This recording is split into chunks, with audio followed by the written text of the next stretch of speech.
You've got the degree, you're smart, you're hardworking, and you're eager to prove yourself. But after a few weeks or maybe after a few months, you start hearing things like be more proactive. Take more ownership. You need to improve your communication. And here you get thinking that nobody actually taught me how to do all of this. Well, you're not alone. According to a recent survey done by LinkedIn, nearly 87% of young professionals they feel underprepared for behavioral side of work. Hi, I'm Sonia, and in my 30 years of working, hiring, and leading across real estate, hospitality, NBFCs, and creative industries, I've seen one truth. Most professionals are job ready, but they're not work ready. In this video, I'll explain the difference and more importantly, how to close the gap. How to go from job ready to work ready. The kind of professional companies want to grow with. Hello everyone, welcome back to my channel. You with me on Thinking Thursdays.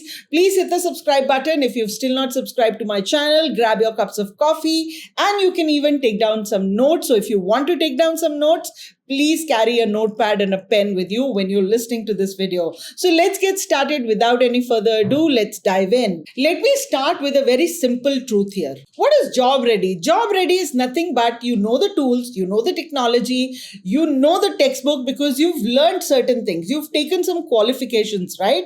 You've gone to colleges, you've done some master's degree. So in theory, what is required for a particular job role that you're going to get hired for? So job ready is knowing how to do the task, the software, the tools, the rules. You've learned the what and the how. But work ready is you understand how to think, how to decide, and how to communicate while working at actual workplace in a real world work scenario. So work ready is understanding some of the unspoken rules like when to speak up, how to say no professionally, how to handle feedback without getting very defensive, or how to manage your own energy and performance without hand holding every time. A junior executive I remember once I worked with was brilliant on Excel, but he always waited for someone to say what is going to be the next step. What is he supposed to do next? Meanwhile, there was another executive with some average,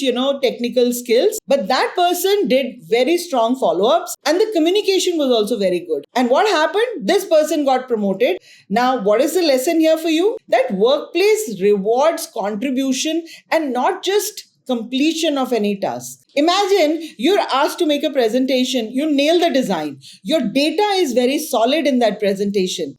You don't ask for feedback, you miss some key expectations from the stakeholders. So what's the outcome? It's an okay presentation, but not something that can be used maybe by the leadership or by the board. Now, this is not a skill issue, but it is work readiness gap. Now, here's what work ready professionals consistently do at their work. They follow up without being asked. It shows ownership and reliability here. Your manager shouldn't be chasing you for updates every time. So what you can do here is that at the end of every day, send a very quick email or a WhatsApp message to your manager that what you worked on, what was done, and what needs their support. This builds trust faster than any big presentation. Also, what you can do is set a recurring 10-minute daily check-in with yourself to review pending tasks and loops that you want to close. And here, let me also tell you that you need to start communicating very clearly and proactively. If you're unsure,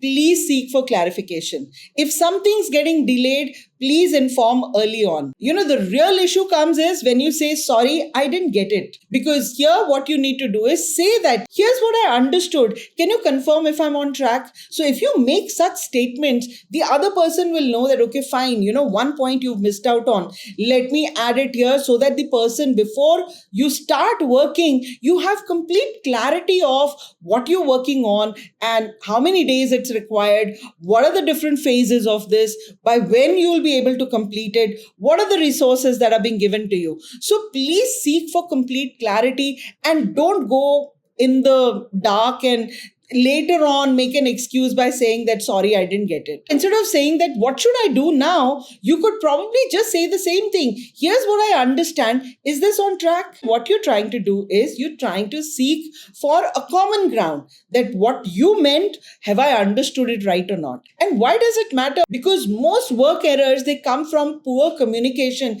and not poor skills. Let me tell you this. With communication, you also need to start managing their energy, not just their time. Peak performance isn't about working more, but it's all about working with a clear mind. You can't deliver high quality work if you're mentally drained out, if you're mentally preoccupied with something else. Something else is going on in your mind. So you can't focus in what you're doing right now. Here, you could either use a 90-20, work with deep focus for 90 minutes and then take a 20-minute rest where you can walk and you can stretch yourself, you can take a cup of coffee, switch off all your gadgets and probably just take a walk outside the office and come back, because that ways your eyes will not be strained and you will feel a little fresh, and with complete energy you'll come back. Or you could simply use a very popular Pomodoro technique.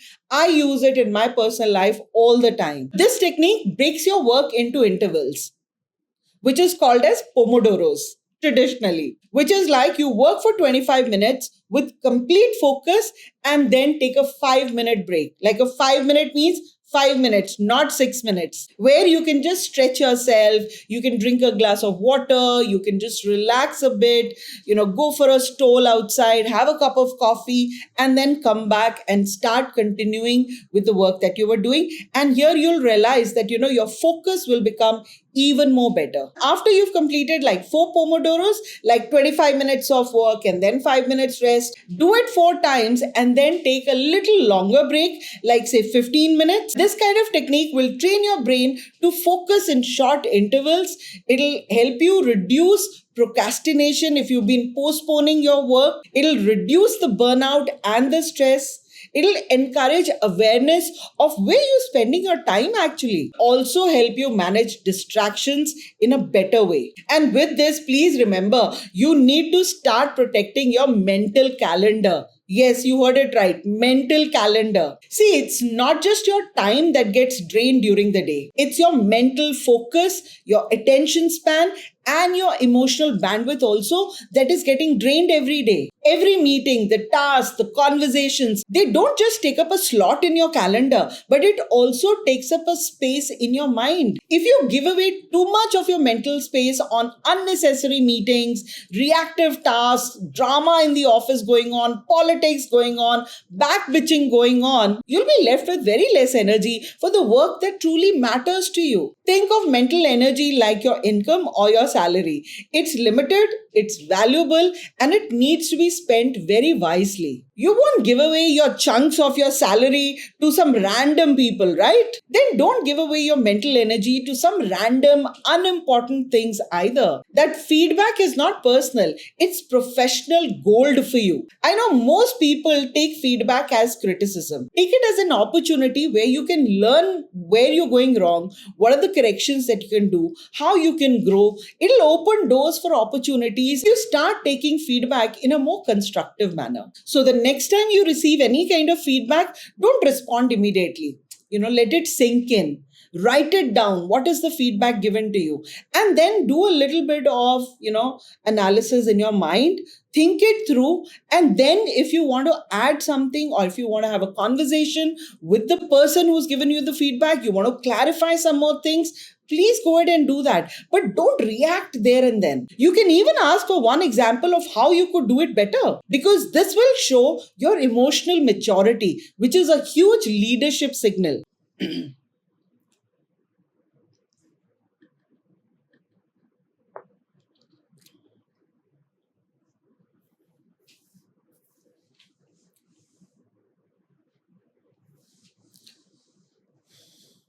Let me share with you my GGD framework for easy use and understanding for going from job ready to work ready. The first G stands for give. What does it mean? That what is the company giving you? It's giving you a lot of chaos.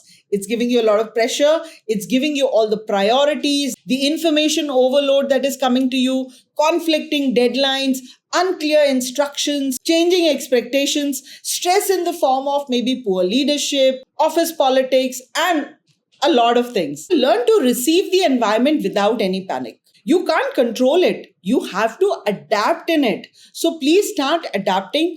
Figure out ways to adapt to this work environment. The second G is get. What you need to extract out of your work environment, which is clarity, mentorship, feedback, direction, purpose, learning, opportunity. There's so much that you can get from your work environment. And this is where most professionals, they get stuck. They don't ask, they just start assuming things that are happening around them. They don't explore, they are just blindly following the rules that are set in front of them. So ask better and listen sharper here. Instead of saying, I think this is what the client wants, always get into the habit of saying, before I start, can I quickly confirm the key outcomes you expect from this? Because that will give you a lot of clarity. And D stands for doing, meaning you have to do things. What must you deliver? Meaning, what is your execution? What is your progress communication?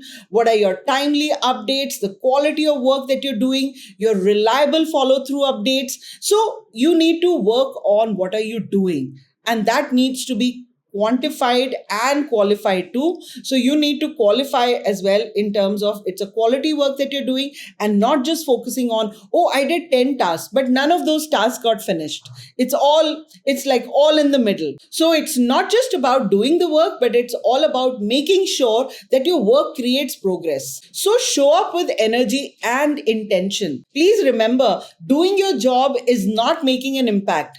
Work readiness is all about consistency. It's all about communication. It's all about managing yourself, like self-management. It simplifies how you think, act, and grow at work, especially in the fast-paced setups that we have today. So many new managers I've seen, they struggle because they think leadership is like being the boss. No, leadership is all about setting standards, building trust, and giving direction without getting your ego in between. Here are my 3 reminders for you to consider following. Define what good looks like for every task. Give feedback fast. It should be fair and it should be forward-looking. It should not be criticizing somebody. Be consistent with your energy. Your team is going to mirror your energy. So if you're going to be very excited all the time, you're going to talk positive, you're going to be very encouraging, your team is going to look at that side of you. But one day you're very encouraging, the second time you're sulking, the third day you're criticizing, the team is going to be confused that who is the real you?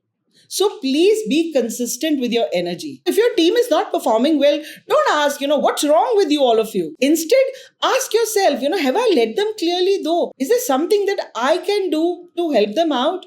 Or is there the support that they need from me, but they're hesitating in coming and asking me? So if you've just started managing people, remember that you're no longer judged by just your work. You're now also judged by how you delegate your work, give feedback, and how you lead your team under pressure.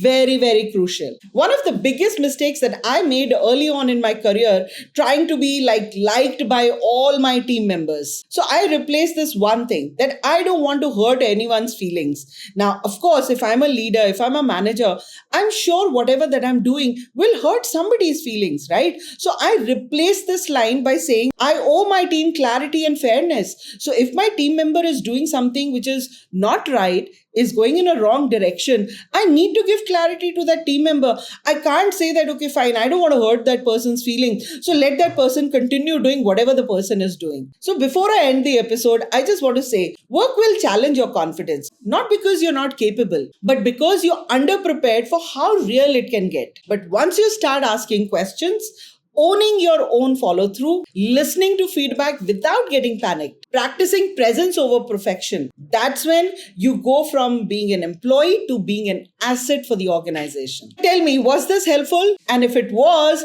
hit that like, subscribe, and share button. I post every week for professionals who want real growth. And in the comments below, tell me about one skill that you wish someone had taught you before your first job. And here, if you want the full GGD framework, comment GGD with your email ID and I'll share it with you. Have a great day, everyone. Keep progressing in your career. Stay positive, stay curious.